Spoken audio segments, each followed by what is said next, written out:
Learning about business casual and other forms of professional attire has been the most confusing thing that I've had to go through in my entire life. So, to save you all some time and some headache, I have compiled a list of everything that business casual is and isn't. As you can clearly see here, business casual is a blazer, button-down shirt, dark jeans or slacks, and white sneakers. Oh wait, did I say sneakers? Yeah, actually scratch that. Sneakers are a big no-no. Big red X. Oh wait, did I also say jeans? Yeah, scratch that as well. Business casual is not jeans. Instead, you're gonna wanna take that denim and repurpose it into a jean button-down shirt. A jutting-down shirt, if you will. For your pants, instead of wearing jeans like a fucking loser, you're actually gonna wanna be wearing your favorite pair of corduroy pants. And while you're at it, you can wear shirts and sweaters in a variety of different colors. And by variety, I actually mean gray, blue, or brown. So I mean, 3 is a pretty big variety. Do you remember when I said that you should be wearing a button-down shirt? Yeah, actually, scratch all of that. It looks like what you want to be wearing is the turtleneck and green sweater combo. Or you could switch out that combo. Or you could switch out that combo for whatever the fuck this guy is wearing. Oh yeah, and it looks like sneakers are okay again. That's great news.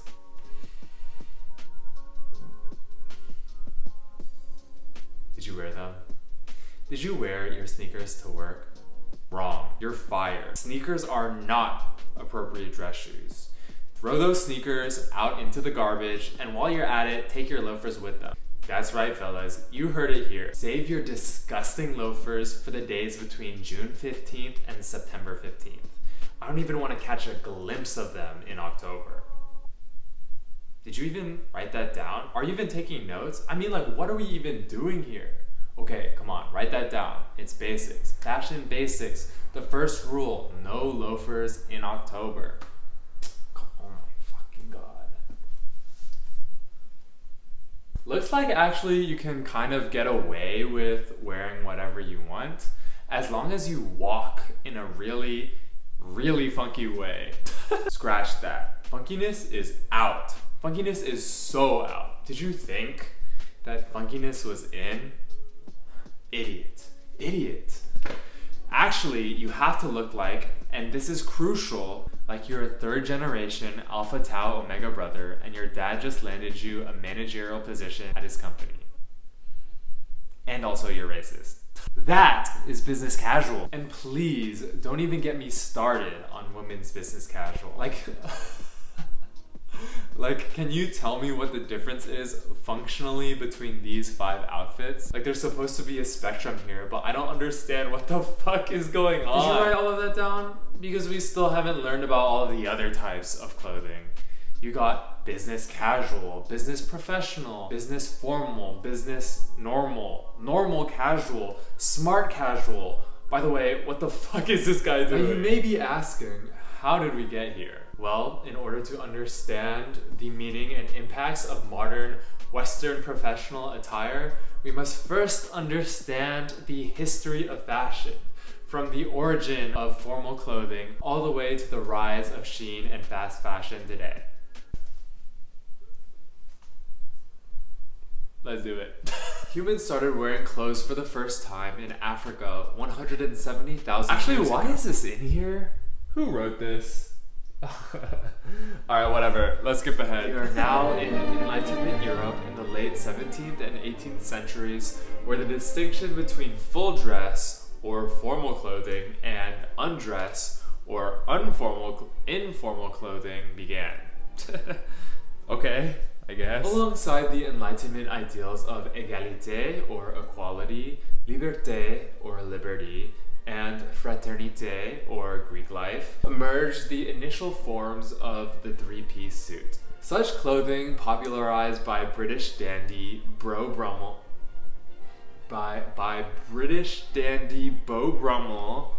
symbolize the Enlightenment ideals as well as the moral values of sobriety and modesty, and, more importantly, social status. Beau Brummel was a close friend of Prince Regent George IV, and he was the first dandy, which apparently is a word that exists in the English language.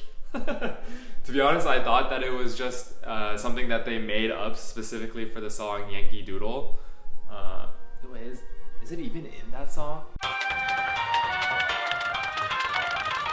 Yankee Doodle dandy. Well, it does. What? Where am I? Okay, let's see. So yes, he was the first dandy, which means that he actually paid attention to his appearance. I mean, like, what a fucking idiot. Anyways, he was the first dandy, which means that he paid attention to the way that he looked, his appearance, his style, grooming, his hygiene. I guess people before him, you know, just did not brush their teeth, did not shower. You could even go as far as to say that Beau Brummel was the original looks maxer. Yeah, he's definitely mewing in this one. He refined and adapted his style of intricately tied cravats, also a word in the English language, and well-cut, tailored suits reminiscent of those that we see today, as opposed to the gaudy, extravagant, and colorful clothing worn by upper classes that came before. Beau Brummel used his close position to George IV to share and popularize his innovative fashion philosophy among the aristocrats and upper classes. At one point during his life, he was even known as the arbiter of British men's fashion. Which is crazy because, I mean, just imagine taking fashion advice from this dude. The fashion wave that Beau Brummel popularized, however, was highly exclusive and used as a means to signify high status, to separate the aristocrats from the working class. He claimed that it took him 5 hours every day to get dressed. I mean, I guess. I'm not even awake 5 hours every day. He said that it would take 800 pounds to keep a man dressed. To be honest, I don't know the conversion rate between 800 pounds and real money, but basically he said that the only quality that mattered about his fashion style is that it cost a shit ton of money, and the upper classes ate that shit up. Finally, they had a way to distinguish themselves from the poors. The poors. It was by all means the aristocrats using clothing as a means to say, I'm better than you, I'm richer than you, I'm higher up than you, you will never be as good as me, your fucking mom will never be as good as me, your entire family from now until 10 generations down the line would not deserve to lick the dirt off of my big toe. You wish you knew how to tie this cravat. Heck, you wish you knew what a cravat even was. You wish you spent 5 hours every morning tying this goddamn thing. You wish. I am one of God's knock knock. Knock knock. Who's there? Oh, it's just the Industrial Revolution. The invention of the cotton gin, the power loom, and other industrial technologies allowed for rapid advancements in efficiency, leading to an enormous explosion of the British textile industry. This was the beginning of the Shein-style factory mass production, both built on many of the same unsavory practices. Rather than hand-woven garments, which was tradition, people had unlimited access to all of the newest styles and trends. Like this gorgeous hat. The same one that literally everyone else has on. Isn't it so nice to fit in? I love it when my outfit is an exact carbon copy of the 500 nearest people in my vicinity. It was about this time when literally everyone started wearing hats at every second of every day. It stayed on during nap time, it stayed on during... It was socially unacceptable to go out onto the street without wearing a hat. It would be like walking to your local grocery store or going to school without mewing at all times.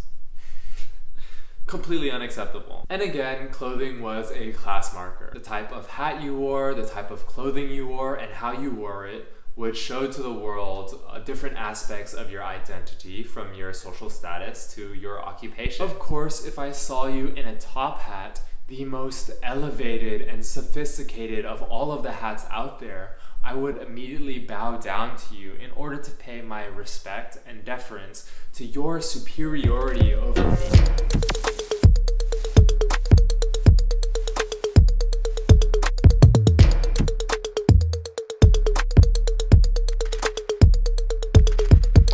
rise of fast fashion and brands such as Shein, H&M, and Uniqlo have taken an enormous toll on the planet and its resources. Not only do these brands use cheap, unsustainable, and mass-produced materials, they also employ unsustainable and oftentimes inhumane business practices that threaten and outright violate the rights, health, safety, and humanity of their workers. Easier and cheaper access to clothing that is on trend and widely regarded as fashionable has created more and more opportunities for self-expression. And with that, we've seen an explosion of distinctive fashion aesthetics and categories of clothing. Cottagecore, clean girl, dark academia, thriftcore, old money, brat is now also a fashion aesthetic, and many, many more. And then you have all of these, but ironic, which is where you wear these styles not because you like them, but because you hate them actually, and in reality are only wearing them to make fun of the idiots who would actually wear them. And of course, when we all have individuality and self-expression rather than being lifeless, soulless, productive drones, it sends our corporate overlords into a frenzy. And it's because expressing ourselves actively harms them, hurts them physically. When you walk into work with a shirt that isn't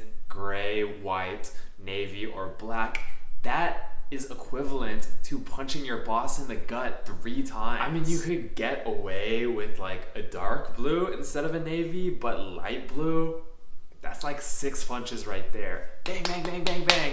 Come to work in a tattoo, your boss is fucking dead. Enter business casual, the perfect blend between concrete and malleable.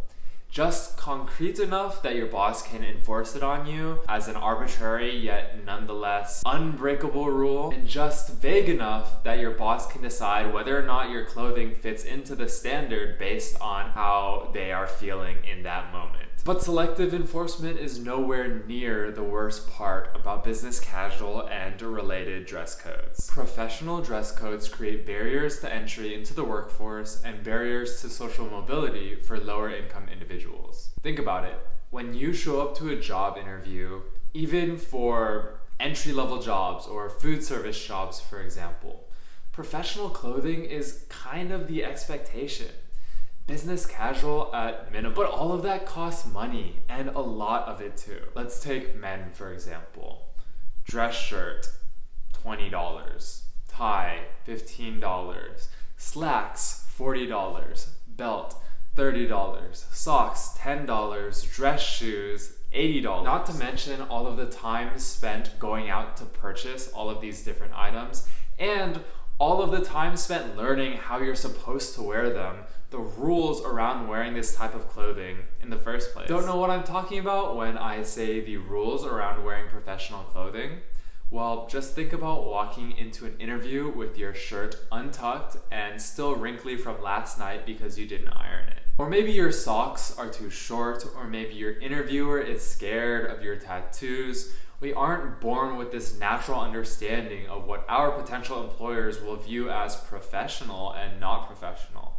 And all of this takes time to learn, whether we choose to follow it or not. Oh yeah, and if you are lucky enough to land that job, then great! Congratulations, I'm so proud of you. You now have one set of work clothing for your 5-day work week that you just spent $200 on. We all know how hard it is to get a job these days. We all know how hard it is to get even an interview these days, with automated machines immediately deleting your resume if it doesn't contain certain specific keywords, and with countless bots just spamming every single job listing out there. And not to mention half of the job listings not even existing in real life. But that is a conversation for another day. Expensive norms of professionalism serve as a barrier to opportunities for people of lower income backgrounds. But the accessibility issues don't just end there. Imagine it's summer and your car has just broken down and you don't have enough money to take it to a mechanic. Or maybe you're just someone who doesn't own a car. Instead, in order to get to your interview, you take the bus. In the summer, in your business casual long sleeve button down and your business casual long thick slacks. Not only are you forced to wear uncomfortable, overly hot clothing all day, chances are that when you show up to your interview, you'll be hot, sweaty, and mildly annoyed, putting you at an even further disadvantage to the applicants that have the ability to just roll up in the comfort of their air-conditioned car. Again, the professional expectation that you will wear a certain type of clothing to your job interview serves to make opportunities less accessible to folks of lower income. Just as in Enlightenment Europe and the Industrial Revolution, today, clothing expectations serve to further entrench the divides between different social and economic classes in society. But business casual and other Western forms of professional attire go beyond just upholding classist standards. They also institutionalize Eurocentric cultural norms and push them onto the broader population as universal. What do I mean by this? Well, the Western professional attire that we all know and love so much originated in, well, the West. While Western professional attire may now seem universal, with leaders from across the globe wearing variations of this style, clothing and professional standards of clothing come in all different shapes and sizes. Wearing this or this, for example, is no less professional than wearing this. In fact, it's way cooler too. I'd much rather be wearing this than the same 3 shades of navy and gray every day. But let me tell you, if I walk into the interview room wearing this and sitting behind the desk are these guys, it's so over. It's so fucking over. I am not getting that job. I'm not joking. Our standards of professionalism favor white folks in hiring, firing, promotions, and general workplace management, while rationalizing anti-black and anti-brown biases and treatment in the workplace. For example, folks being told to straighten their hair or lose their job. For example, folks being sent home for wearing braids. For example, a US Circuit Court ruling that it is perfectly legal to refuse a job from someone just because they wear dreadlocks. For example, law firms literally teaching businesses how to force their employees not to wear turbans, headscarves, or other religious dress in the name of professionalism. Like seriously, how is this a thing? And this has led to more than 35% of African Americans and Hispanics and more than 45% of Asian Americans saying that they have to compromise their authenticity in order to conform to their employer's standards of demeanor or dress. I mean, I don't know about you, but personally, I don't think that's a good thing. I don't think that we should have to sacrifice our identities to conform to what our employers say that we need to wear, or how we need to talk, or what we need to look like. I don't want to live in that world. Dress, attire, and style norms are only one aspect of a much larger problem of Eurocentrism, unfair and discriminatory treatment, and class prejudice that pervades the professional world. But to cover all of that would take weeks, if not 2 weeks. Is there a solution? I'm gonna be honest with you, I don't know. I don't know if there is a solution. I know that meaningful change in the world of cultural norms and individual biases takes decades and decades of cultural shift and movement in the right direction. One step to change the way that we see professionalism is to normalize wearing different styles of clothing, from cultural attire to clothing that just fits each occasion better. Think shorter clothes, sun hats, and lighter, breezier fabrics in the summer. There's such a rich diversity of clothing and culture. It's a shame that there's just 1 or 2 styles that are mandated for everyone to wear to work, a place where we spend a third, but hopefully less, of our waking lives. Wouldn't the world be such a better place if we could all choose to indulge in our own unique senses of style? To pay homage to our rich cultures and heritages, to form a dress that is uniquely our own. Now, I don't want to make it seem like I'm just hating on business casual as a style in general. I too enjoy throwing on a quick biz cash here and there, but when our notions of what is professional only fit into this one small box of business casual and business professional, etc., then that is a problem. That's a problem that boxes in our creativity, that stifles our individuality, and that pushes outdated and harmful standards onto our lives at work. I'm hopeful that one day we will live in a world where Eurocentric professional standards no longer dominate the workplace and dictate what we can and cannot wear. So I guess if I have to leave you with something, take this as a sign to wear something cool to work tomorrow. A hat, maybe, if changing your whole outfit is impossible. A scarf, maybe, and then you can branch out in the future. And hopefully the people around you will do the same. Alright, heads, you subscribe. Tails, you never watch any of my videos ever again. Deal? Deal. Alright, ready? And it is heads. Alright, pay up. A deal's a deal. Or we could do one more. We could do one more. Heads you like, tails nothing. Got it? Alright. And it is heads again. I guess it's my lucky day. I guess y'all will just have to subscribe and like. Or we could do one more. We could do one more. Heads, you share. Tails, nothing. Ready? Look at the coin one more time. Alright, ready? And it is... Fuck!